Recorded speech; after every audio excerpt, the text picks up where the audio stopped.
Olá, meus queridos amigos, muito boa noite. Muito boa noite, muito boa noite aí para todos vocês. Começando mais uma pílula noturna do nosso amado Evangelho hoje domingo. Espero que você tenha aproveitado bastante aí o seu final de semana, né? Esteja bem preparado para começar a segunda-feira com o pé direito. Gente, você já sabe, pílula noturna, nosso espaço para você fazer suas perguntas, em que a gente pode conversar aí na medida do possível, né? E tirando as dúvidas aí de todos vocês sobre diversos assuntos.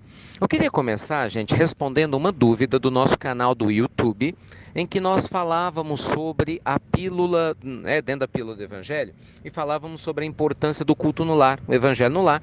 E aí houve, naquele momento, nesse dia da pílula, algumas perguntas relativas a, mas Ricardo, existe algum tipo de risco ou problema, né, de fazer o Evangelho no lar, por exemplo? É uma pergunta natural. Muitas pessoas que não têm, né, a prática, o conhecimento, normalmente fazem. Poxa, se eu vou estar lá uma vez na semana, duas, três, né, abrindo um contato para poder fazer evangelho, eu não estaria também, eventualmente, abrindo um contato para alguma coisa negativa? Oh, gente, é claro que não. Se fosse assim, você nunca ia poder rezar na sua casa, concorda? Gente, o que é o evangelho no lar? Vamos por partes. O evangelho no lar nada mais é do que simplesmente você manter uma sequência da sua oração, nada mais do que isso. Só que com mais consciência, ao invés de você fazer isso rápido, correndo, você vai fazer em 15, 20 minutos com a leitura de um texto. Mas não é nada além do que muitas pessoas já fazem naturalmente sem dar esse nome. Não é quando você se reúne na sua casa para rezar com a sua família, não é quando você simplesmente faz uma oração antes de dormir com seus filhos, quando você está agradecendo pela comida antes do almoço, você está fazendo o evangelho. Não é? Imagine, e por causa disso você está abrindo espaço na sua casa para que energias negativas venham? Gente, né? Bom senso, né? A prática do evangelho no lar, ela sempre foi recomendada. Jesus fazia o evangelho no lar na casa, né, de Pedro, em Cafarnaum. Leia o livro Jesus no Lar, uma maravilha. 50 histórias lindas que aconteceram na casa de Pedro, todas ocorridas com o evangelho no lar. Ensinamentos profundos de Jesus que tocam o nosso coração até hoje. Esse livro é maravilhoso, magnífico. Anota aí, Jesus no Lar, pelo Espírito Neio Luz, psicografia do Chico. O próprio Chico nos conta uma história belíssima, né, de como o Evangelho no Lar ajudou uma família que vivia em constantes conflitos, depois de 6 anos a se libertarem desses conflitos, né, exatamente pela prática do Evangelho no Lar. Então, fiquem tranquilos, se você está de maneira séria se conectando com energias positivas, é óbvio, é claro que isso jamais vai abrir espaço negativo para você, porque se fosse assim, você já estaria sendo influenciado há muito tempo, né? Por qualquer eventual energia negativa, exatamente por não rezar, por não conversar com Deus, e não na hora que você imagina, de bom ânimo, boa vontade, coração aberto, tá lá se abrindo para falar com a bondade divina. Então, definitivamente isso não procede. Segunda questão, gente, colocada aqui com também uma certa sequência e frequência, aqui pelas nossas pessoas que estão seguindo, pela nossa querida Ananda, acho que é isso mesmo, Ananda Pontes. E aí ela fala assim, Ricardo, como que funciona essa história da gente sempre estar atraindo pessoas difíceis no relacionamento afetivo? Isso é um karma? E aí eu vi um monte de gente curtindo a pergunta dela, então parece que essa é a dúvida de muitas pessoas. Gente, vamos entender uma coisa? Nada acontece por acaso.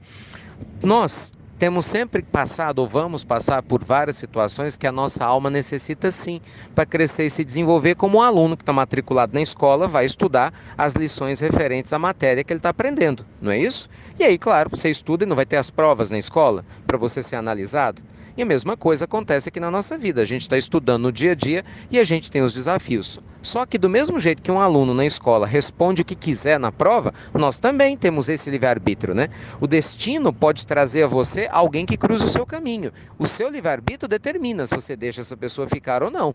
Não é? Então é importante a gente ter essa noção. Ninguém é pré-determinado para ninguém. Ninguém é obrigado a ficar com ninguém.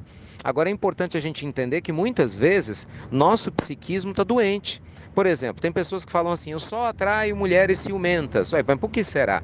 Eu só atraio homens violentos ou que não me respeitam. Ué, mas por que será? Muito provavelmente existe um processo no seu inconsciente, algum conteúdo ligado à sua infância, talvez ligado à relação com seu pai, com a sua mãe, algo que inclusive não é mistério nenhum, porque a psicologia estuda isso muito bem, que faz com que a gente se encante por pessoas que curiosamente nos fazem mal. para algum tipo de mecanismo de compensação emocional. Por mais estranho que possa parecer para quem não está familiarizado com o assunto, isso acontece todos os dias com milhões de pessoas no mundo todo. Então a pessoa se sente vítima quando na realidade a solução dessa situação está dentro do psiquismo dela. E é por isso que quando ela faz uma terapia e cai a ficha, né, de onde que as coisas começaram a acontecer, ela começa a mudar o padrão vibracional e de autoconhecimento e consequentemente diz não para determinados relacionamentos que antes ela falaria assim com muita facilidade.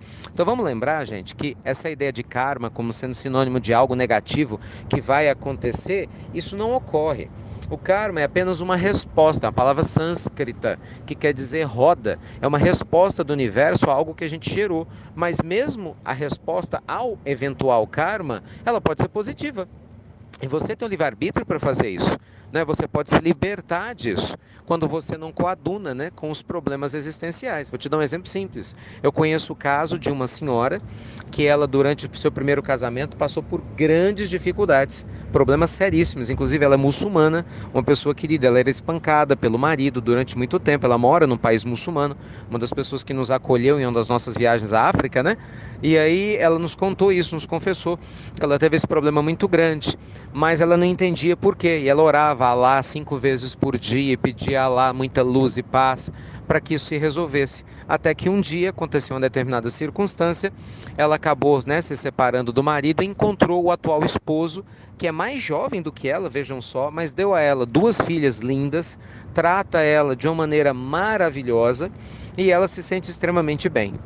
Pergunta que fica no ar: por que ela traiu o primeiro esposo? Eu não tenho essa resposta, mas uma coisa é certa: algum motivo teve, porque senão ela não teria o atraído, né, de alguma maneira. Agora, seja qual for o motivo, ela se libertou, porque ela não nutria a raiva dele, ela fez de tudo, imagina, dentro de uma cultura fechadíssima, que a mulher praticamente não tem voz ativa para poder cumprir os seus deveres, mas nunca deixou de alimentar a esperança e o otimismo que a vida iria melhorar. E chegou um momento em que ela teve a recompensa dela.